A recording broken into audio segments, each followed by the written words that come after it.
দেখো 2 নাম্বার পর্বে আমরা এই অঙ্কটা কি করব, সমাধান করব। তোমরা যারা প্রথম পর্ব দেখছো তোমরা এই অঙ্কটা আমার দেখবা না, তোমরা আগে নিজে নিজে করবা, তারপরে যদি না পারো তাহলে কি করবা, আমার দেখবা। আচ্ছা, আমি আশা করি তোমরা যদি প্রথম পর্ব দেখে থাকো তাহলে এই অঙ্কটা তোমরা অবশ্যই কি করবা, পারবা। তো সর্বপ্রথম আমাদের কি করতে হয়, যে ভেক্টর ফাংশনটা তুলে নিতে হয়। তাহলে লেখো প্রদত্ত ভেক্টর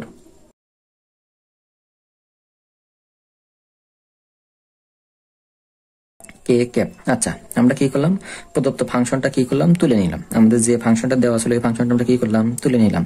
তাহলে এটা তো আমাদের দিছে, কিন্তু আমরা আদর্শ একটা ভেক্টরের ফাংশনের সমীকরণ জানি, সেটা তুমি লিখে নাও, যা প্রথম পর্বে আমি দেখাইছিলাম। এখানে কি এফ অফ টি, আই ক্যাপটা সামনে লিখছিলাম কিন্তু এখানে পরে লিখলাম, কেন এই যে আয়ের সাথে আই মিলাইলাম, আগে লিখলেও সমস্যা নাই, লিখলেই হলো। তাহলে এফ এখানে কি হবে, জি, জি অফ টি, এখানে কি ক্যাপ, জে ক্যাপ, এখানে এই সব কত টি, সাথে কি দিব, কে ক্যাপ। আচ্ছা, তারপর কি লিখবা, এখানে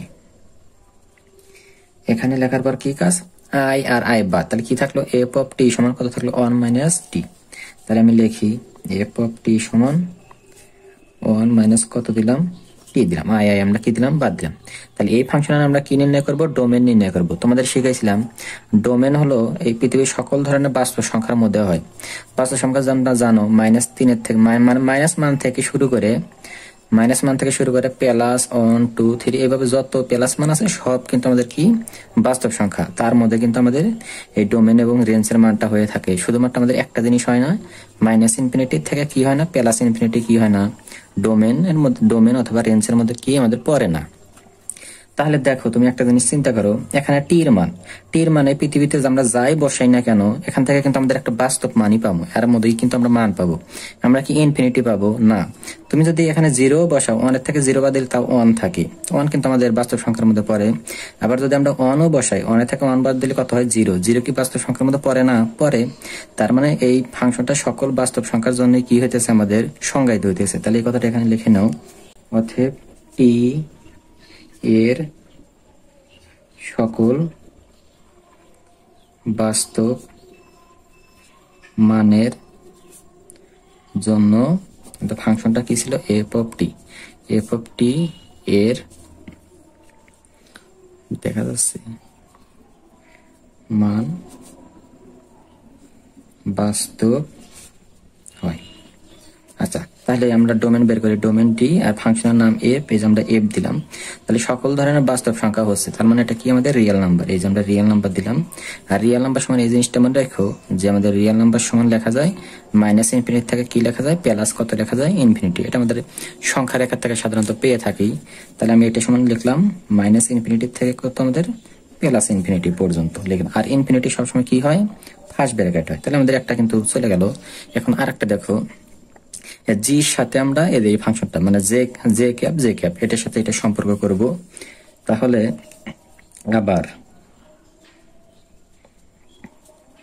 আবার তাহলে জি টি সমান কত হবে, আমাদের রুট কত হবে, টি।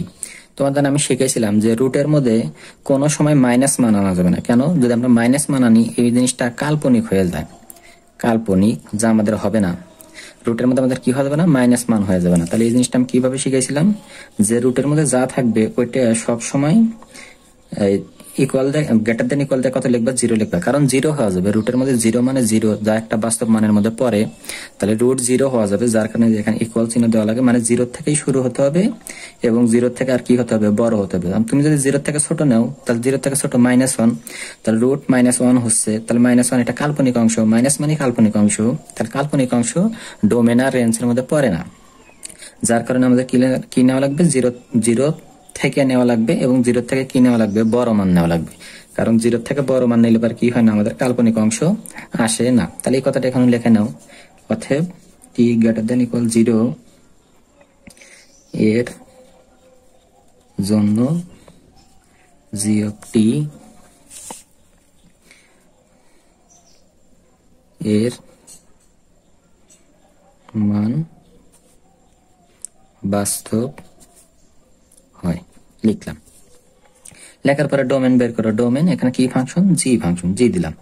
তাহলে দেখো একটা ভালো করে লক্ষ্য করো যে আমাদের কিন্তু 0 থেকেই শুরু হইতেছে, কিন্তু 0 থেকেই কিন্তু নির্দিষ্ট 0 কিন্তু আমাদের নিচে আসা যাবে না, 0 থেকেই শুরু হইতেছে, 0 থেকে যেহেতু বড় মান যাবে, মানে প্লাস মান যাবে 1 2 3 4 এইভাবে প্লাস ইনফিনিটি পর্যন্ত যাবে, তাহলে আমরা কি দিলাম ইনফিনিটি।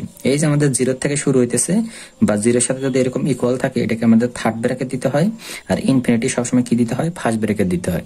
তাহলে আমাদের এই ফাংশনের জন্য ডোমেনের মান কিন্তু আমাদের এটা, আর আমাদের আরেকটা আছে, তাই আমাদের হয়ে যাবে। দেখো তাহলে আবার, তাহলে আমাদের এখানে সম্পর্ক করো, দেখো এই যে কে এর সাথে এই যে কে এটা মিলাও, তাহলে এইচ টি সমান কিন্তু আমাদের এই জিনিসটা লেখা যাবে। তাহলে আমি লিখি এইচ কত টি সমান কত আছে 1 টি মাইনাস কত 2 লিখলাম। এখন দেখো আমাদের তো ইনফিনিটি হওয়া যাবে না, আমরা কি জানি বলো তো, ভগ্নাংশের সময় যদি 1/0 হয় এটা কিন্তু কি হয়, আমাদের ইনফিনিটি হয়। তাহলে আমাদের এখানে টি, দেখো তো টি এর মান যদি আমরা +2 বসাই, তাহলে +2 এর থেকে -2 বাদ দিলে 0 হতেছে, কিন্তু তার মানে এই জিনিসটা 0। তাহলে 1/0 মানে কি ইনফিনিটি, তার মানে একটা মানের জন্য কিন্তু আমাদের ইনফিনিটি আসতেছে। কোন মানটা, এই যে আমাদের 2 এর জন্য কিন্তু আমাদের ইনফিনিটি আসতেছে। আর বাদ বাকি যত মান আছে তুমি বসাইলে আর মানে বাস্তব একটা মান পাবা, বাস্তব কি পাবে, একটা মান পাবা। খালি একটা মানের জন্য আমাদের কি আসতেছে ইনফিনিটি, এটা কত 2, তার মানে এই 2টা হওয়া যাবে না। তাহলে ভাষাটা কিভাবে লিখবো, টি সমান +2 ব্যতীত, তোমরা যে প্রথম ভিডিওটা দেখো তাহলে এটা পারবা, ব্যতীত টি এর সকল ব্যতীত টি এর সকল বাস্তব মানের, ভাষা তোমাদের মতো লিখবা, লিখলি হলো টি এর সকল বাস্তব মানের জন্য এই সব কি টি এর মান বাস্তব হয়, লিখলাম। তাহলে ডোমেনটা কি হবে দেখো, তাহলে দেখো আমাদের ডোমেনটা এটার কি হবে দেখো, তাহলে সকল ধরনের বাস্তব সংখ্যা বসাইলে এখানে আমাদের মান আসে, তাহলে সকল ধরনের তো বাস্তব সংখ্যা আমাদের হবেই, কিন্তু একটা মান বসাইলে আমাদের ইনফিনিটি আসে, সেটা কত, এই যে 2, কি 2, এই 2টা বাদ দিতে হবে, কি 2 প্লাস কত আমাদের 2, এই 2টা আমরা কি করে দিলাম, বাদ দিয়ে দিলাম। তাহলে 3টা ফাংশনের জন্য আমাদের কি বের করা শেষ, ডোমেনের মানটা বের করা শেষ। তাহলে দেখো ভেক্টর ফাংশনের ডোমেন এখন কি হবে দেখো, তাহলে এই জিনিসটা আমরা কিভাবে লিখি দেখো, তাহলে তারপরে লেখো অর্থাৎ ভেক্টর ফাংশনের ডোমেন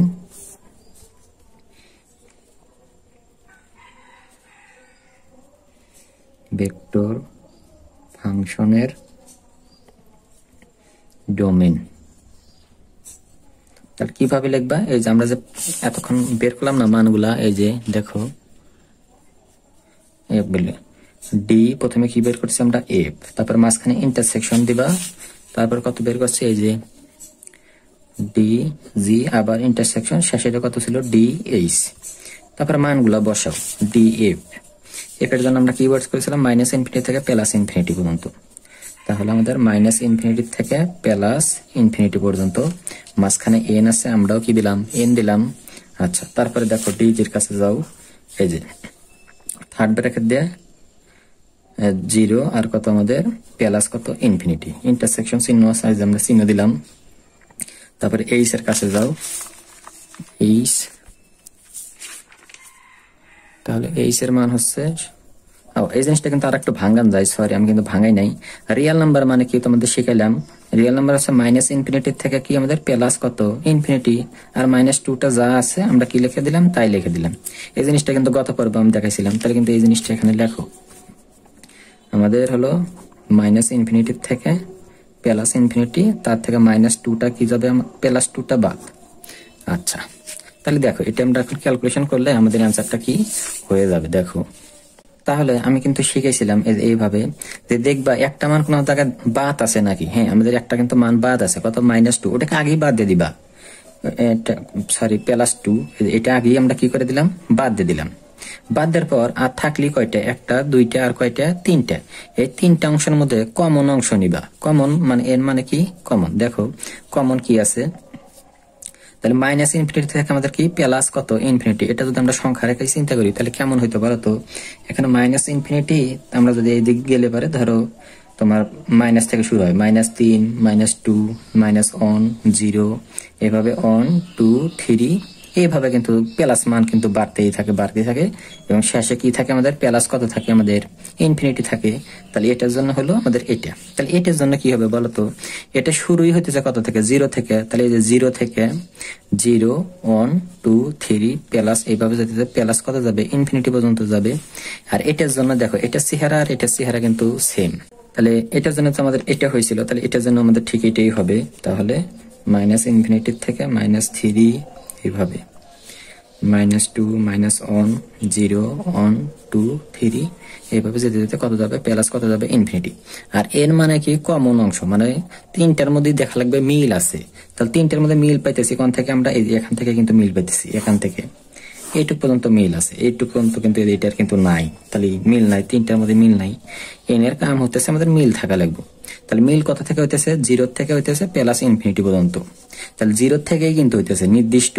এরকম যদি নির্দিষ্ট করে থাকে তাহলে থার্ড ব্র্যাকেট দিয়ে ওটা লিখতে হয়, আর ইনফিনিটি সবসময় কি হয়, ফার্স্ট ব্র্যাকেট হয়। তার মানে এটা কিন্তু আমাদের হবে। তাহলে থার্ড ব্র্যাকেট 0 আর আমাদের কত হলো, ইনফিনিটি।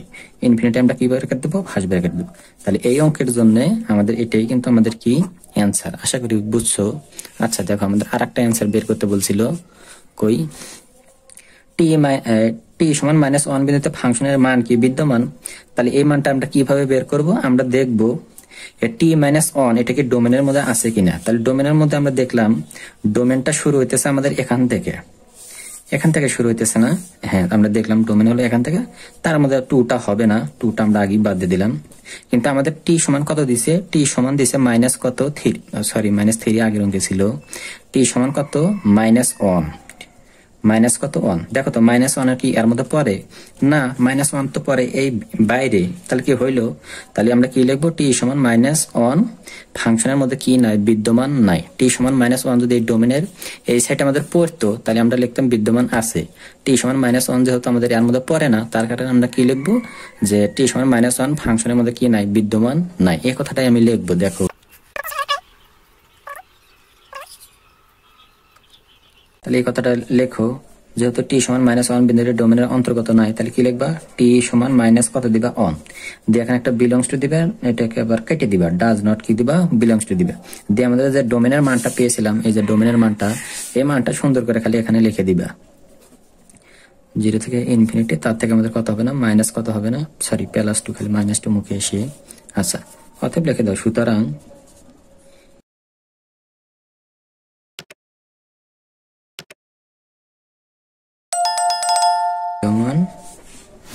তাহলে এই কথাটা তোমরা লেখা নিও। দেখো কি লিখলাম, সুতরাং টি সমান -1 বিন্দুটি প্রদত্ত ফাংশনের কি মান বিদ্যমান নয়, এভাবে লিখে নিও।